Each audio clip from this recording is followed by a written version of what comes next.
केंद्रीय एवं प्रदेश नेतृत्व के आह्वान पर देश के यशस्वी प्रधानमंत्री के 9 वर्ष के कार्यकाल को, जिन्होंने शानदार तरीके से देश की जनता के समक्ष अपने 9 वर्ष का कार्यकाल पूरा किया, आज फिर से हम 1 वर्ष बाद चुनाव की ओर हैं और उनके 9 वर्ष की उपलब्धियां पार्टी के निर्देशानुसार हम सब लोग जन जन तक पहुंचाने के लिए प्रतिबद्ध हैं।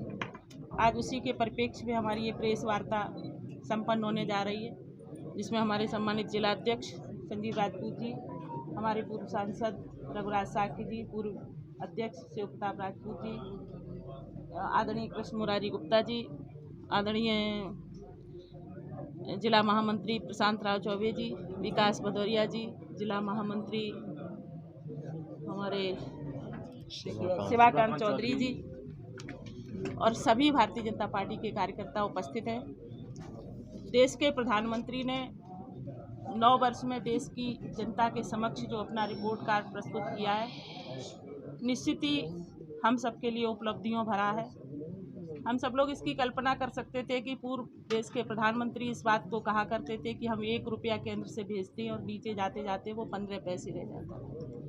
देश के प्रधानमंत्री ने देश की गरीब जनता के जनधन के खाते खुलवाने का जब काम किया था तो लोगों ने उनका मजाक बनाया था, और आज इस बात का प्रमाण है हमारे देश के लोगों के जनधन खाते के जो भी पैसा सरकारी योजनाओं का सरकार भेजती है वो सीधा लाभार्थी के खाते में, लाभार्थी के खाते में सीधा पहुंच रहा है। ये इस बात का प्रमाण है कि हमारी सरकार बहुत ही पारदर्शिता के साथ, ईमानदारी के साथ अपनी योजनाओं को नीचे तक ले जाने में आज सफल है। 2,73,00,000 करोड़ सुकन्या समृद्धि योजना के खाते खोले गए। महिला लाभार्थियों को 23 करोड़ से अधिक मुद्रा ऋण प्राप्त हुआ। हमारी समूह की बहनें जो लगातार गांव में समूह बनाकर विभिन्न उत्पादनों का उत्पाद कर रही हैं और उनका आयात और निर्यात करने की भी व्यवस्था है। बैंक से उनको सब्सिडी भी दी जा रही है, लोन भी दिया जा रहा है जो सस्ते उसमें है, ब्याज पे है। तो इस तरीके से समूह की बहनों का भी उत्साहवर्धन सरकार की योजना के माध्यम से हो रहा है। पीएम सुरक्षित मातृत्व अभियान के द्वारा 3,11 करोड़ रुपए हमारी जिन बहनों को प्रसव के समय जो कठिनाई होती थी कि प्रसव के बाद वो परिवार की व्यवस्था से उनका भरण पोषण ठीक से नहीं हो सकता था, तो उनको मातृत्व प्रसव मुफ्त में प्रसव के पूर्व जांच की गई और उनको मातृत्व योजना के अंतर्गत ये पैसा दिया जा रहा है। 7 नए IIM स्थापित किए हैं 2022 तक, कुल अब 20 हो गए हैं। देश में तमाम IIT खोले गए, मेडिकल कॉलेज खोले गए और पर्यटन के क्षेत्र में आज हमारे प्रदेश ने बहुत प्रगति की है। अगर हम अपने क्षेत्र को ही जोड़ने का काम करें तो पर्यटन के क्षेत्र में जब से मैं विधायक बनी और ये पर्यटन योजना हमारी उत्तर प्रदेश सरकार ने लागू की है तो हमने अपने कुंडेश्वर को जिले के पर्यटन में जोड़ा है। मैं अपनी विधानसभा की बात कर रही हूँ और वहाँ पर एक भव्य कुंडेश्वर धाम का निर्माण हुआ है। हमारा नीलकंठ मंदिर, जिसके लिए 2 करोड़ 4 लाख रुपए स्वीकृत हुए हैं, उसका भी जीर्णोद्धार हो रहा है। हमारा ये जुगरा मऊ का जो मंदिर है उसके लिए भी लगभग 20 लाख रुपए स्वीकृत हो गए और अगले महीने से उसका काम प्रारंभ होगा। इस तरीके से लगातार केंद्र, प्रदेश और हम लोगों ने अपने माध्यम से जो सरकार की योजनाओं का लाभ जनता तक ले जा सकते थे उनको लगातार लाकर काम करने का प्रयास किया है। ये जो हमारा नेशनल NH-92 कहाँ चला गया, NH-92 के मरम्मत के लिए 240 करोड़ रुपया अब मुक्त हुआ है और इसका टेंडर हो गया। बहुत तेज़ी से NH-92 पे काम चल रहा है जो वेवर बरेली की तरफ से आता है और ग्वालियर की तरफ जाता है, आप सब लोगों के संज्ञान में होगा। और ये चंबल के नए पुल के निर्माण के लिए, आज चंबल का पुल बंद है, इससे उत्तर प्रदेश और मध्य प्रदेश के आवागमन में कठिनाई हो रही। 262 करोड़ रुपए इसके लिए भी स्वीकृत किए गए हैं। मुख्यमंत्री कोष से गंभीर बीमारियों में जो लोग ग्रसित रहते थे, आज प्रसन्नता के साथ मैं इस बात को कह सकती हूँ गर्व के साथ कि हमारे उत्तर प्रदेश के यशस्वी मुख्यमंत्री लगातार मुख्यमंत्री विवेकाधीन कोष से जो गंभीर बीमारियों में लोग ग्रसित हैं उनके लिए धन अवमुक्त कर रहे हैं और 8 या 10 दिन के अंदर वो पैसा पीड़ित के खाते में पहुंच जाता है, अकाउंट में पहुंच जाता है हॉस्पिटल के अंदर।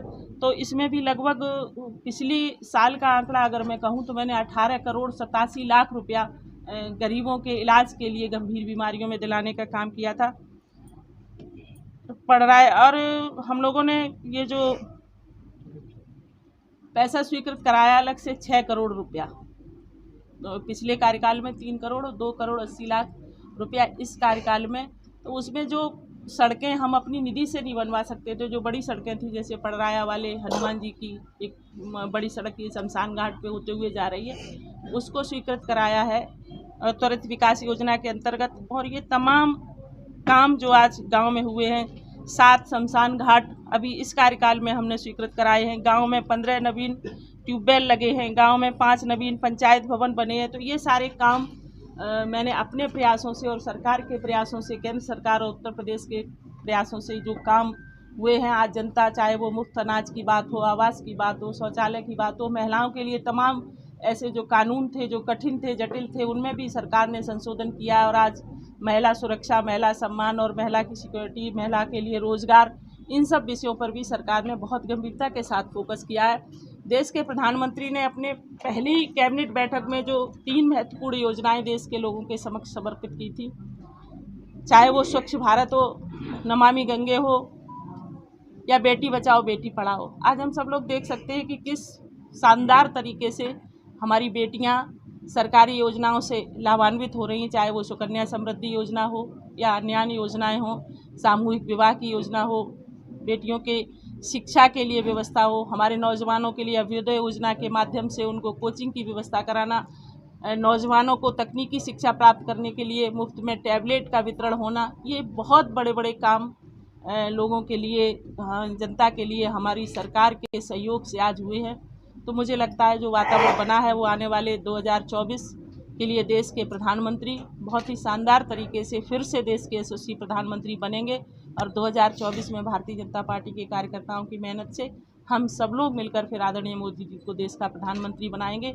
उनके 9 वर्ष के कार्यकाल निश्चित ही ऐतिहासिक हैं। जिस तरीके से भारत को उन्होंने सम्मान दिलाने का काम किया है, G20 की अध्यक्षता आज वो कर रहे हैं और यूरोप और तमाम देश आज देश के प्रधानमंत्री का जिस तरीके से सम्मान कर रहे हैं, तो मुझे लगता है कि हम हर क्षेत्र में आज प्रगति कर रहे हैं, चाहे वो धार्मिक क्षेत्र हो, सांस्कृतिक क्षेत्र हो या भारत के सुरक्षा की बात हो, धारा 370 का हटाना, और जिस तरीके से जम्मू कश्मीर में कोई विवाद न होना, आतंकवादी घटनाओं को भी आज हम लोग देख रहे हैं कि किस तरीके से 9 वर्ष में आतंकवादी घटनाओं पर रोक लगी है और कहीं कोई प्रतिबंध नहीं है, हमारी सेना के हाथ खुले हैं। और किस तरीके से सर्जिकल स्ट्राइक जैसी बड़ी जवाबदेही कार्रवाई के माध्यम से हमारे देश की सेना ने हमारे भारत के गौरव को बढ़ाने का काम किया। आज हम रक्षा के क्षेत्र में, विकास के क्षेत्र में, आर्थिक क्षेत्र में लगातार प्रगति कर रहे हैं।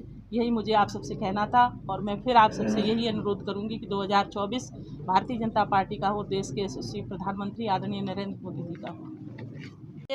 जिले की उद्योग की शून्यता को दूर करने के लिए सबसे पहले तो हमारे जिला उद्योग केंद्र पे जो छोटे छोटे से उद्योग करने वाले लोग हैं, हमने ये जो इटावा को 1 डिस्ट्रिक्ट 1 प्रोडक्ट में जो हैंडलूम के उत्पाद को स्वीकृत किया, उसमें आप देखिए कि करोड़ों रुपया हमने हैंडलूम के कारीगरों को बहुत ही सस्ते इंटरेस्ट पर दिया है, जिससे वो अपने पावर लूम लगा सकें, संचालित कर सकें। पावर लूम की बिजली को भी कम बिल पर देने की बात कही गई है सरकार के द्वारा व्यापारियों के लिए।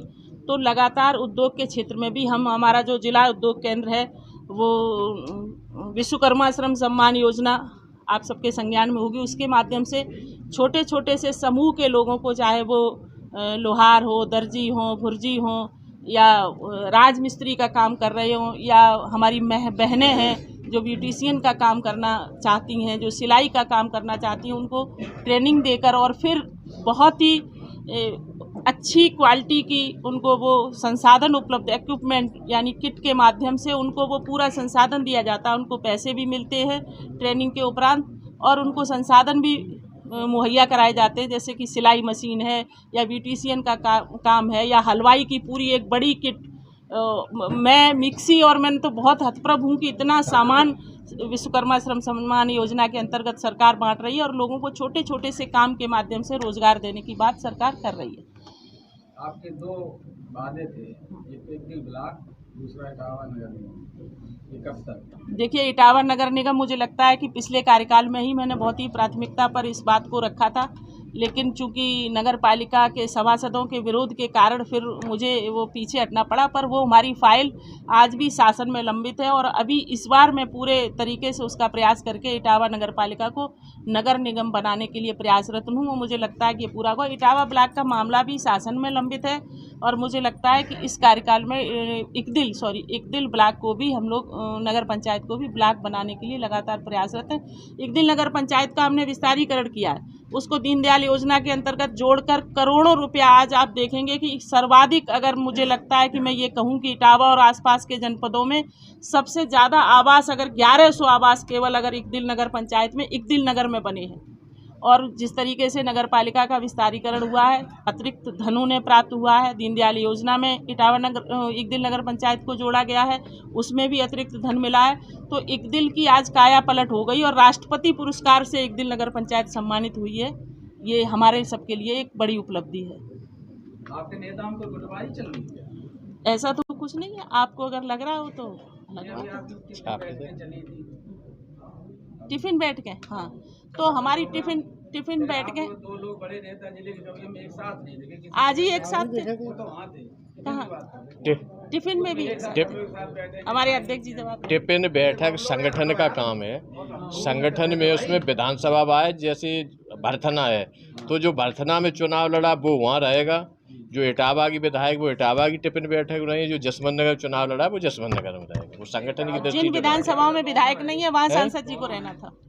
विधायक और सांसद दोनों हैं, आप दोनों एक साथ नहीं देखे हमारे। नहीं तो वो तो ऐसा है ना, उसका कहीं जैसे एक साथ होना चाहिए था, तो सांसद जी थे, आपका कहीं कार्यक्रम लगा होगा जी भी, वो आपकी उस संगठन के बाद फिर विधायकों से भी कहा आप अलग से अपनी टिफिन बैठक करें।